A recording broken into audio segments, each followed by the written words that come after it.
mais um Aprendendo com Questões do módulo de cirurgia. Hoje a gente vai focar no ENARE e vamos conversar sobre o trauma crânioencefálico e ver como é que essa banca costuma cobrar questões associadas com esse tema. Acompanhe aqui comigo essa questão que caiu no acesso direto de 2023. Falava de um homem de 27 anos que é levado ao pronto atendimento após a queda de um nível elevado. Depois de assegurar uma via aérea pérvia, a imobilização da coluna cervical e a checagem dos sinais vitais, a resposta ao exame neurológico é a seguinte: tinha flexão normal, sons irreconhecíveis e abertura ocular, todos após estímulos dolorosos, e a questão quer saber qual é a alternativa correta.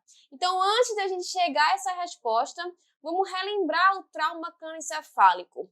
Primeiro, falou em trauma, você tem que lembrar do ATLS, a versão mais recente é a 10ª edição, e falou em ATLS, é o bom e velho ABCDE. Antes da gente se preocupar com lesão focal, com disfunção neurológica, a gente tem que seguir o protocolo do ATLS e começar pelo bom e velho ABCDE. Primeiro, via aérea, coluna cervical, respiração, circulação, e aí a gente entra no D, que é o D de disfunção neurológica ou de disabilidade. E é aí que a gente faz os primeiros exames para ver se esse paciente tem algum trauma crânioencefálico ou não. Lembrar que o trauma crânioencefálico ele é responsável por cerca de 90% das causas de óbitos pré-hospitalares. Então, aquele paciente que sofreu um trauma e ele nem conseguiu chegar ali naquele pronto atendimento para receber essa avaliação inicial, uma das causas de morte é o trauma crânioencefálico. E é importante a gente reconhecer esse trauma crânioencefálico, identificar, diagnosticar esse paciente para que a gente possa atuar de forma a principalmente prevenir lesão secundária. Então, se aquele cérebro ali por algum motivo está sofrendo isquemia, está mal perfundido, a gente precisa atuar nesse sentido para evitar que essa isquemia, para evitar que esse dano tenha uma certa progressão e leve à lesão cerebral secundária. E para isso, resumindo, esse cérebro precisa ser bem oxigenado, esse cérebro precisa ser bem perfundido e tudo isso está atrelado a uma boa hemodinâmica. O paciente tem que ter boa oxigenação e uma adequada pressão arterial. O grande vilão aí, um dos grandes vilões, na verdade, desse paciente que tem trauma crânioencefálico e pode evoluir para uma lesão secundária mais grave, é justamente a hipertensão intracraniana que a gente não quer de jeito nenhum no nosso paciente. Lembrando ali do ABCDE, que eu chamei a atenção no D, o D de disfunção neurológica, aquele primeiro exame rápido que a gente faz no primeiro atendimento ali do protocolo do ATLS, e nele a gente vai conseguir identificar algum grau de disfunção. Você já vai avaliar ali de cara o nível de consciência do paciente. O nível de consciência, você já vai conseguir avaliar ali uma provável lesão de pupila, alguma alteração, alguma anisocoria pupilar, ou você consegue até, principalmente, se o paciente tem alguma lesão medular que chame mais atenção, o paciente que chega falando, não estou sentindo minhas pernas, não estou sentindo daqui para baixo, não estou conseguindo movimentar, você já consegue aí, nesse primeiro exame inicial, ter uma noção do nível de lesão medular. Mas a grande estrela aí desse D do ATLS, dessa avaliação do grau da disfunção neurológica, é a boa e velha escala de coma de Glasgow, que é o mais visto, que é o mais feito e também mais cobrado nas provas de exame imediato de você avaliar nível de consciência. E nele a gente consegue identificar, consegue já saber se esse paciente provavelmente tem ali um trauma crânioencefálico mais grave ou tem um trauma crânioencefálico mais leve, e a gente consegue, a partir daí, medir e modular como é que seria a nossa conduta para esse paciente. Pacientes mais graves que precisam de cuidados mais intensivos ou pacientes que não estão tão graves assim, e a gente pode, a princípio, nem pedir exame de imagem, só observar esse paciente. Quando a gente tem um grau de disfunção neurológica, alguma coisa está acontecendo ali com aquele sistema nervoso central. E na grande maioria das vezes, a oxigenação está reduzida ou a perfusão cerebral está reduzida. E o que é que leva a essa redução de perfusão cerebral? Alguns fatores, como por exemplo, uma lesão cerebral direta, que é o que a gente vê nos casos de trauma, ou uma hipoglicemia, alguma coisa mais aguda desse paciente, ou uso de substâncias como álcool, narcóticos e também outras drogas. Mas aqui a gente vai focar no trauma. Então, relembrando a boa e velha escala de coma de Glasgow, que você não tem como ir para a prova do ENARI ou para qualquer outra prova sem saber medular a escala de coma de Glasgow. O ENARI, você vai ver que ele cobra questões específicas que você precisa ter esse conhecimento da escala de coma de Glasgow. Então, lembrando que essa escala ela é dividida em 3 parâmetros principais: a abertura ocular, a abertura verbal e a resposta motora. E é interessante que você grave nessa ordem porque é uma progressão de pontos. A abertura ocular ela vai no máximo até 4 pontos, a resposta verbal 5 pontos e a resposta motora até 6 pontos. Então você memoriza aí nessa sequência que já fica mais fácil de você lembrar os pontos de corte. Então, na abertura ocular, aquele paciente que tem abertura espontânea ganha 4 pontos, ali fechou todos os pontinhos de abertura ocular. Ou ele responde ao estímulo sonoro, ou ele responde ao estímulo doloroso, ganhando 2 pontos.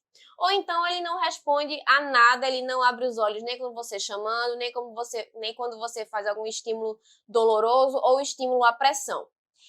O próximo é a resposta verbal. Esse paciente, quando ele está orientado, ele ganha 5 pontos. Quando ele está confuso, ele ganha 4 pontos. Quando ele verbaliza palavras soltas, que é o antigo palavras inapropriadas, vai ganhar 3 pontos. Verbalizações, 2 pontos.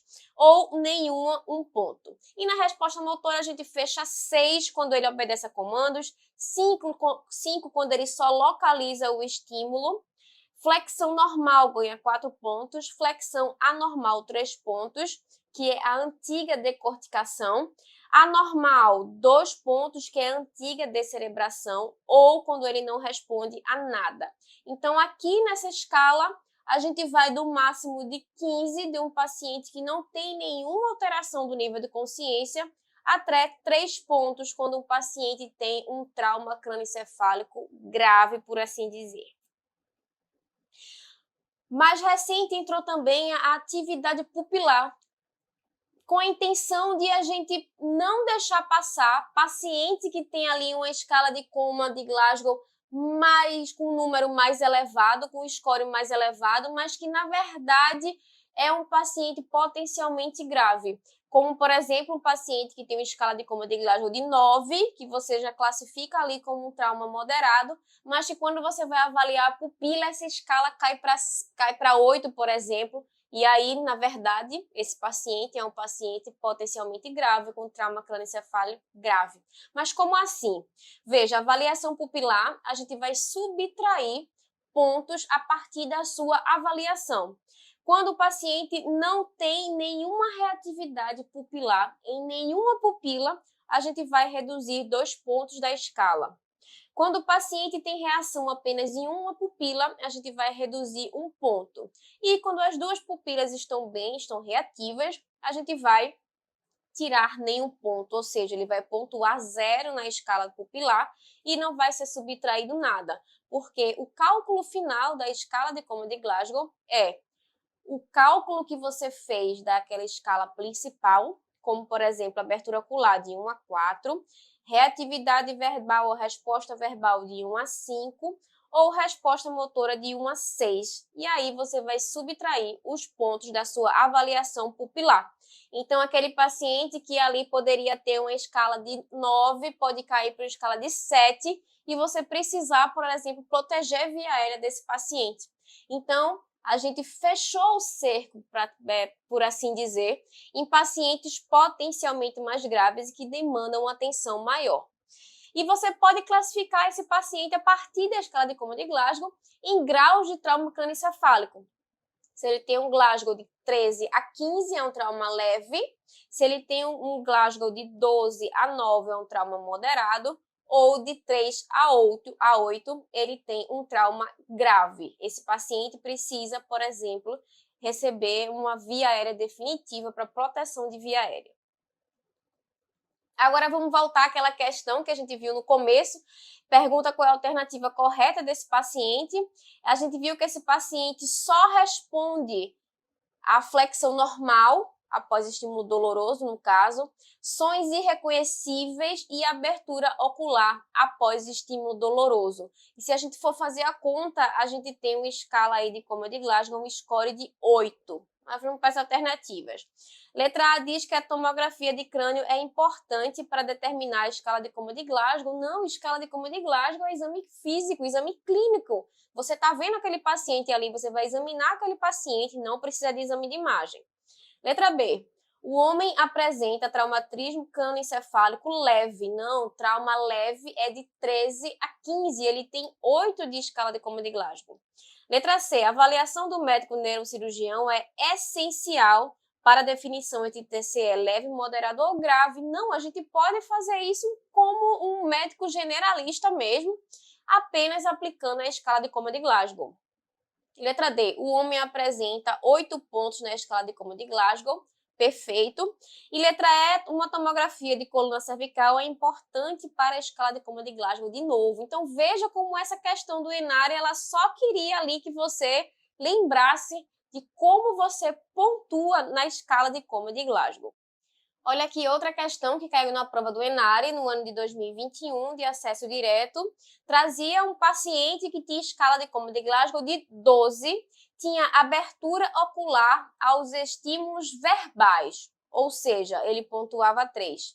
E obedecem a ordens em resposta motora, ou seja, ele já tinha aqui um score de 6. E ele te pergunta qual deve ser a resposta verbal para que o paciente tenha esse nível de escala de coma de Glasgow de 12. Então, aqui a gente tem 9, está faltando 3. O 3, na resposta verbal, é palavra inapropriada ou verbaliza palavras soltas, vai depender de como o teu examinador te cobra na prova. Aqui no Enare, ele classificou o 3 da escala verbal como palavras inapropriadas. Nosso gabarito aqui ficou letra E.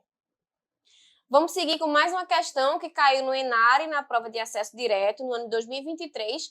Falava um paciente vítima de acidente automobilístico chega ao hospital trazido pela equipe de atendimento pré-hospitalar já entubado, hemodinamicamente instável e anisocórico. Ou seja, o paciente chegou anisocórico, você já pode pensar que esse paciente tem alguma lesão focal ali do sistema nervoso central. Na admissão foi feita uma tomografia de crânio que mostrou uma imagem hiperdensa no cérebro, ou seja, provavelmente tem sangue ali naquele cérebro. Próximo à calota craniana, em região parietal de aspecto côncavo-convexo e com importante desvio de linha média. Qual é o diagnóstico e qual é o tratamento mais indicado para esse paciente? Antes da gente responder, vamos lembrar do grande vilão aí do trauma crânioencefálico, que é a hipertensão intracraniana. O problema da hipertensão intracraniana é que você tem uma redução da perfusão cerebral, então você leva aquele cérebro à isquemia. Aquele cérebro está mal perfundido, aquele paciente está isquemiado.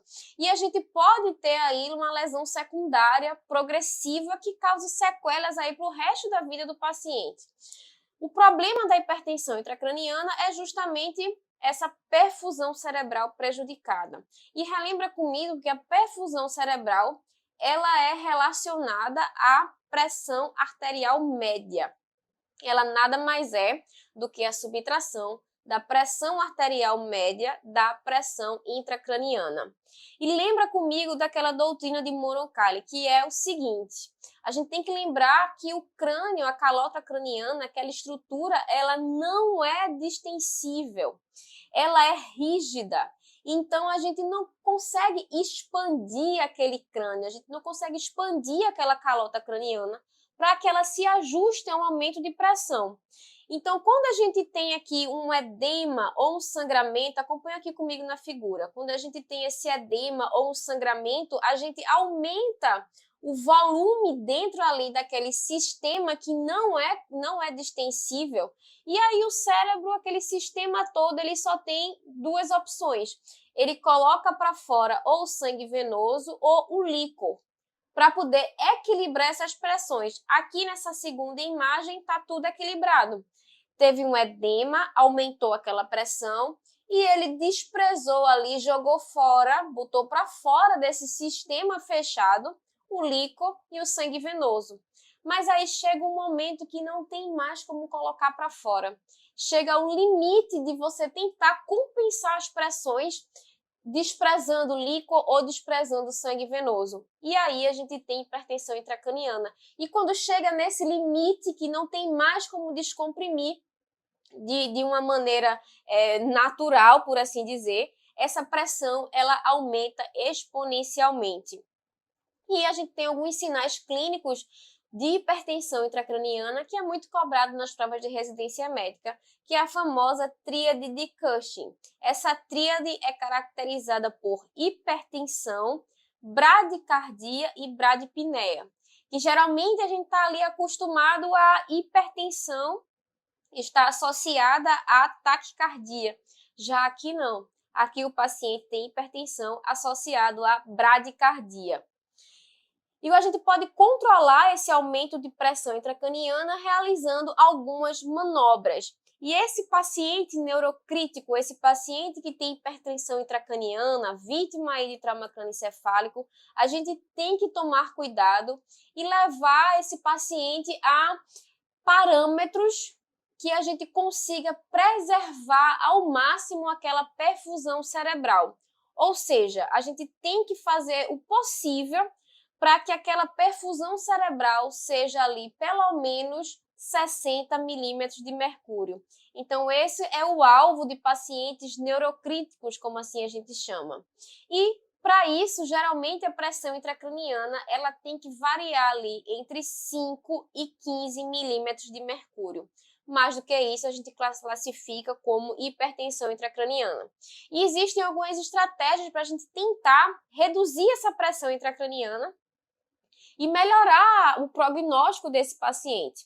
Uma coisa básica é deixar a cabeceira do paciente elevada. Com isso aí você já ajuda a reduzir essa pressão intracraniana. Outra coisa é realizar terapia osmótica ou fazer algum diurético, por exemplo, manitol, ou usar solução hipersalina.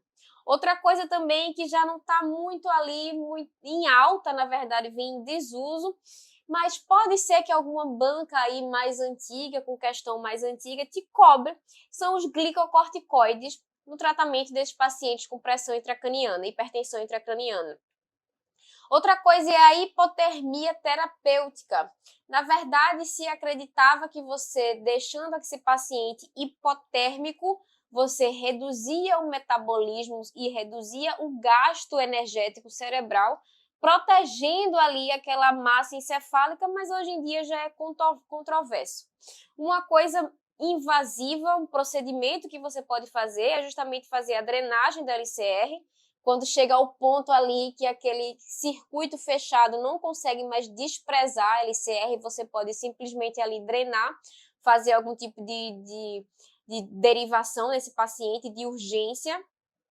E a hiperventilação, que já é uma coisa aí controversa, nem todo mundo fala de hiperventilação, mas algumas questões de prova ainda te cobram, mas que tem que tomar um certo cuidado. Quando você hiperventila o paciente, você tenta ali deixar a pressão de CO2 dele entre 26 e 30. Isso leva a uma vasoconstrição cerebral e com isso você teoricamente reduziria a pressão intracraniana. Mas aí o cuidado é que se você exagerar, essa vasoconstrição pode ser muito importante, pode ser muito exacerbada, e aí você ter um efeito contrário, porque aí você vai estar ajudando na isquemia daquele sistema nervoso. Então, por isso que a gente tem que tomar cuidado com hiperventilação. E focando agora nas lesões do trauma crânioencefálico, as chamadas lesões focais. A gente tem que lembrar das fraturas cranianas. A gente pode ter fratura tanto da base do crânio como da calota craniana em si. Essas traumas, essas fraturas podem ser lineares, podem ser difusas, podem ser abertas, podem ser fechadas, inclusive com perda de massa encefálica também. E a gente consegue diagnosticar a partir de uma tomografia de crânio sem contraste. E lembrar que se a gente tem um mecanismo de trauma ali tão importante, se a gente tem uma força, uma agressão tão importante a ponto de levar a lesões, a ponto de levar a fratura de ossos da calota craniana, por exemplo, a gente tem que se preocupar com as lesões de parênquima, com as lesões intracranianas, porque essa agressão foi tão grande que provavelmente esse paciente deve ter algum tipo de lesão do parênquima em si. Os sinais clínicos que a gente vira e mexe, cai na prova de residência médica, são os sinais básicos ali que você precisa lembrar, como, por exemplo, o paciente que tem equimose periorbital ou o sinal do Guaxinim que está aqui nessa imagem. Outro sinal de fratura de base de crânio é a equimose retroauricular, o chamado sinal de Battle, que está aqui. Outra coisa também é o paciente pode ter rinorreia ou otorreia. Líquor pode estar saindo dali, ou do seu ouvido, ou do nariz do paciente, e aí sugestivo de lesão de base de crânio. E outra coisa também que fala a favor de fratura de base de crânio é disfunção dos pares cranianos 7 e 8. Continuando aqui falando das lesões focais, vamos agora falar de lesões que vira e mexe, cai na prova de residência médica, às vezes cai só a imagem para você identificar e saber qual é essa lesão focal. E as duas principais, a primeira é o hematoma epidural ou extradural, ou seja, ele está acima da dura mater. Ele está entre a face interna do crânio e a dura mater. Não é o mais comum, é cerca de 5% dos pacientes com TCE grave. Geralmente é nessa região temporal, temporoparietal mesmo, e é uma lesão de artéria. Isso é conceito que é cobrado em prova. Relembra, hematoma epidural ou extradural geralmente é associado à lesão de artéria e principalmente da artéria meníngea média. A gente diagnostica esse hematoma com a tomografia de crânio sem contraste, quando a gente vai ver uma hiperdensidade, ou seja, sangue biconvexo. Então, ele não tem nenhuma concavidade, geralmente é uma forma biconvexa, como mostra aqui nessa imagem. E aqui a gente pode identificar também se existe um desvio de linha média. Às vezes essa expansão ela não é grande o suficiente para levar desvio de linha média, mas algumas vezes sim. E isso é importante para a gente definir ali o tratamento do paciente. E lembrar que, clinicamente, esse paciente vai apresentar um intervalo lúcido, clássico nas provas de residência médica, que é o paciente que ele está ali, ele chega vítima de TCE, ele tem ali um nível de consciência que está falando com você, tem um nível de consciência bom, uma escala de coma de Glasgow ali elevada, e em um intervalo de tempo esse paciente leva a uma deteriorização aguda. Essa escala de coma de Glasgow, ela cai e, de repente, o paciente precisa ali de via aérea definitiva. Então, é um paciente que tem esse intervalo lúcido, bem comum nas provas de residência médica. O hematoma subdural, ele, como o próprio nome diz, está localizado abaixo da dura mater e ele é o mais comum. Cerca de 30% dos pacientes com TCE grave têm um hematoma subdural.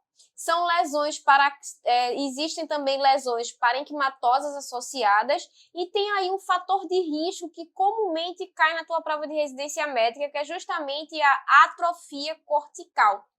Então, pacientes idosos, pacientes alcoólicos, pacientes que têm atrofia cervical são mais propensos a, durante ali um TCE, ter hematoma subdural. E ao contrário do hematoma extradural, o hematoma subdural não é lesão de artéria, é lesão de veia. São veias pontes, são veias ali que conectam o aracnoide à dura mater. Então lembra, é lesão venosa. E na tomografia de crânio a gente vai ver a hiperdensidade, quer dizer que tem sangue ali dentro, mas não é mais biconvexo. É uma imagem que ela acompanha a superfície cerebral, ou seja, é uma lua crescente, também conhecida como imagem côncavo-convexa. E aí vai depender de como cai na tua prova de residência médica. E clinicamente esse paciente tem uma deteriorização progressiva. Ele não tem aquele intervalo lúcido que o paciente acordou, tá bem, de repente ele afunda de vez. Esse paciente ele tem uma deteriorização progressiva. Aqui é uma tabelinha que eu não vou estar lendo aqui com você, mas você memoriza, você dá um pause aqui no vídeo, você lê, que está aqui resumindo as principais diferenças entre esses dois tipos de hematomas que são os mais cobrados na tua prova. Deixa eu só te chamar a atenção aqui agora para a indicação de tratamento, para a indicação de intervenção nesses pacientes. No hematoma subdural, os hematomas com mais de 10 milímetros de espessura ou que tem um desvio de linha média aí de mais que 5 milímetros, ou se tem sinal de herniação, anisocoria ou deteriorização neurológica, tem indicação de já ir ali para a intervenção.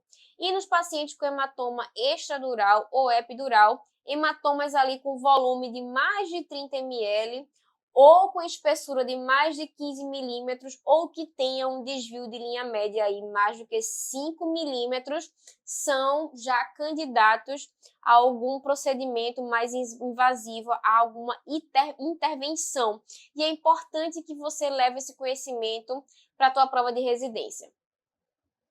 Voltando ali para aquela questão, o paciente está ali anisocórico, você já suspeita ali de um trauma cranioencefálico, você já suspeita de uma lesão focal e fez uma tomografia que mostrou uma imagem hiperdensa no encéfalo, que você já, olha, aquele paciente tem algum tipo de hematoma. E ele coloca aqui que tem um aspecto côncavo-convexo, com importante desvio de linha média, te pergunta qual é o diagnóstico. Ora, hematoma côncavo-convexo em crescente, que acompanha a calota craniana, é característico de hematoma subdural. E aqui ele não te coloca valores, mas ele já te fala que tem importante desvio de linha média. Quando tem importante desvio de linha média, a gente já indica alguma abordagem, a gente já indica alguma intervenção.